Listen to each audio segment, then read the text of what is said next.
मुट्ठी जो मारते हैं इतना स्पर्म बनता कैसे है, कहाँ पर स्टोर रहता है और कैसे निकलता है और कैसे फीमेल के बॉडी में इंटरकोर्स होता है, कैसे घुसाते हैं। इस वीडियो में जो है ना मेन जो इम्पोर्टेंट है, जो क्लास 12th का दूसरा चैप्टर है उसको हम पूरी कंप्लीट कर देंगे। यहाँ पर जो है ना बहुत ही इम्पोर्टेंट ओनली लिए हुए हैं बेबी आए।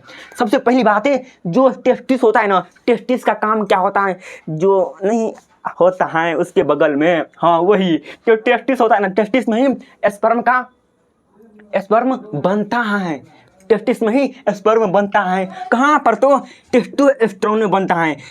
टेस्टिस में क्या होता है, टेस्टिस में स्पर्म बनता है, हाँ भाई बनता है। उसके बाद कहाँ पर बनता है, तो टेस्टोस्टेरोन में बनता है। और एपिडाइडिमिस क्या होता है, एपिडाइडिमिस का मतलब क्या होता है, एपिडाइडिमिस जो होता है ना, एपिडाइडिमिस में ही स्पर्म क्या होता है, स्टोर होता है। यानी हम जो मुट्ठी मारते हैं, मुट्ठी मारने से पहले कहाँ पर होता है, कहाँ पर होता है, तो एपिडाइडिमिस में होता है। उसके बाद वहाँ से डिफरेंस क्या होता है, ये जो होता है ना ये बाहर निकालने का काम करता है। जैसे जोश आता है, जोश आता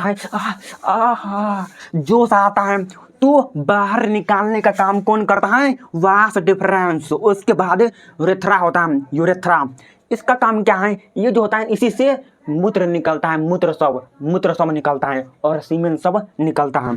उसके बाद जो मेन इंपॉर्टेंट है वो है इम्प्लांटेशन। इम्प्लांटेशन का मतलब क्या होता है, सिंपल देखिए, जैगोट बना, जैगोट से एम्ब्रियो का डेवलपमेंट होता है। उसके बाद फिक्सड जो होता है, ये जो होता है ये यूट्रस के वाइल में देखने के लिए मिलता है, सिंपल यूट्रस के वाइल में देखने के लिए मिलता है। उसके बाद भाई प्लेसेंटा क्या होता है, प्लेसेंटा का मतलब समझ में नहीं आता है और कैसे इसको याद रख पाएंगे जिससे एग्जाम में लिख पाएंगे। देखो यार, देखो प्लेसेंटा का मतलब सिंपल, देखो हम जब बच्चा होते हैं, बहुत ही बच्चा होते हैं, हम कैसे सांस लेते हैं, हम कैसे खाते हैं, तो एक पाइप जो लगा होता है ना, पाइप, उसी से जो माता खाता है, जो माँ खाता है, उसी के द्वारा जो होता है ना ट्रांसफर होता है। प्लेसेंटा जो होता है ना एक पाइप की तरह होता है, पाइप की तरह। इसे ही जैसे ढोरी नहीं होता, ढोरी से कनेक्ट होता है, ढोरी से कनेक्ट होता है, उसी को प्लेसेंटा नाम दिया हुआ है, कुछ नाम दे देता है यार, प्लेसेंटा नाम दिया हुआ है। इसी से हमें भोजन प्राप्त होता है और ऑक्सीजन प्राप्त होता है प्लेसेंटा से। और कोलोस्ट्रम क्या होता है यार, कोलोस्ट्रम बहुत ही इंपॉर्टेंट है। कोलोस्ट्रम क्या होता है, ये जो होता है ना इसको फर्स्ट मिल्क भी कहा जाता है, फर्स्ट मिल्क, क्या बोले, इसको फर्स्ट मिल्क भी कहा जाता है, बहुत ही इंपॉर्टेंट है। आप बोलेंगे इसको फर्स्ट मिल्क क्यों कहा जाता है, आखिर कोलोस्ट्रम को फर्स्ट मिल्क क्यों कहा जाता है, क्योंकि आप एक चीज सुनी होंगी, कोई जो माता होता है ना या कोई भी लेडीज जो होता है ना, अगर वो बच्चा को दूध नहीं पियाएगा ना तो उसको कैंसर हो जाएगा। कोलोस्ट्रम कैंसर उसको बोलते हैं, क्या बोलते हैं उसको, कोलोस्ट्रम कैंसर बोलते हैं। यहाँ पर हो जाएगा उसको, यहाँ पर जो नहीं अलगा होता है ब्रेस्ट में यानी स्तन में, वहाँ पर जो होगा ना एक ही कैंसर हो जाएगा, बहुत ही धब्बा जैसे निकल जाएगा। क्योंकि उसमें जो होता है ना, और देखो यार जब बच्चा होता है ना, बच्चा बहुत ही जब निकलता है ना पेट से जब निकलता है ना बच्चा, तो उस समय क्या होता है, बच्चा के पास जो होता है ना इम्यूनिटी जो सिस्टम होता है ना बहुत ही कमज़ोर होता है, उसको कोई भी बीमारी हो जाएगा तत्काल। इसीलिए डॉक्टर जो होता है ना एक ही इंजेक्शन देता है, इंजेक्शन गाँड में देता है, गाँड में क्या देता है, इंजेक्शन देता है, जिससे जो होता है ना उसका जो इम्यूनिटी सिस्टम होता है ना वो एकदम मजबूत हो जाता है, जिससे बीमारी से लड़ने की क्षमता देह में आ जाता है, शरीर में। आप बोलेंगे इम्यूनिटी सिस्टम का मतलब क्या होता है, हमारे शरीर में ऐसा इम्यूनिटी सिस्टम है ना किसी भी बीमारी को, यार किसी भी बीमारी को नहीं, जो नॉर्मल होता है ना बीमारी, उससे लड़ने की क्षमता प्रदान करता है।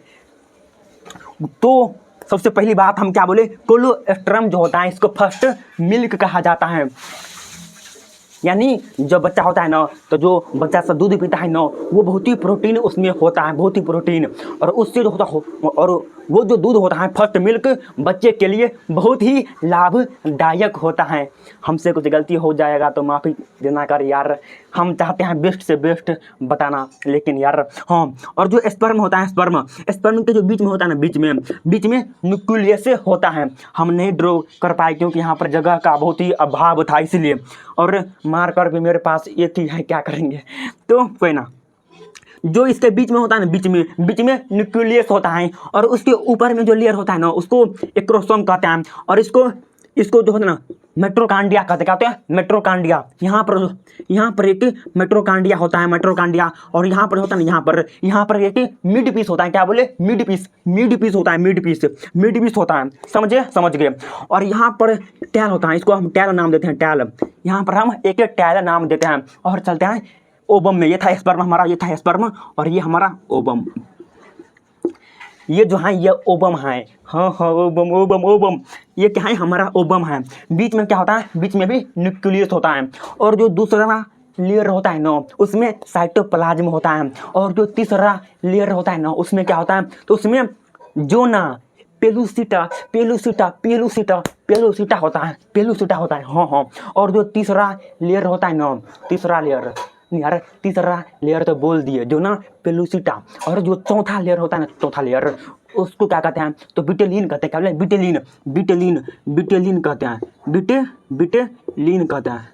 बिटेलिन कहते हैं। और जो पांचवा लेयर होता है ना, पांचवा लेयर, उसको क्या कहते हैं? तो उसको फोलिकल सेल कहते हैं, फोलिकल सेल। उसी में ही जब घुसता है ना, तो बच्चा बनता है, बच्चा। उसी जो अगर उसको पार एक स्पर्म कर देता है, उसके बाद ही बच्चा होता है। जो यहाँ पर होता है, यहाँ पर इसको क्या बोलते हैं? फोलिकल सेल बोलते हैं। क्या बोलते हैं इसको? फोलिकल सेल बोलते हैं। जब इसको तोड़ फाड़ के निकल जाएगा स्पर्म, तो यहाँ पर ही स्पर्म आ जाएगा, और बच्चा धीरे धीरे फर्टिलाइज होगा। बच्चा नहीं, फर्टिलाइज होगा स्पर्म। और जो इग होता है, फर्टिलाइज होगा, लेकिन यहाँ से होकर जाएगा स्पर्म। समझे ना? हाँ, इसको क्या बोलते हैं? फोलिकल सेल बोलते हैं। ये सब जो है एग्जाम में आता है, इसलिए हम यहाँ पर लिख दिए थे। क्या उसके बाद चलते हैं कहाँ पर? हाँ यार, इसका मतलब क्या होता है? परटूरिशन। बोलने में गलती हो जाए कोई ना, लेकिन समझा देंगे इसे करके। क्या बोले? परटूरिशन का मतलब क्या होता है? ये जो होता है ना, सिंपल भाषा में ये क्या होता है? इसका मतलब क्या होता है? ये जो होता है ना, जैसे मान के चलिए किसी लेडीज को 9 महीना पूरा गया।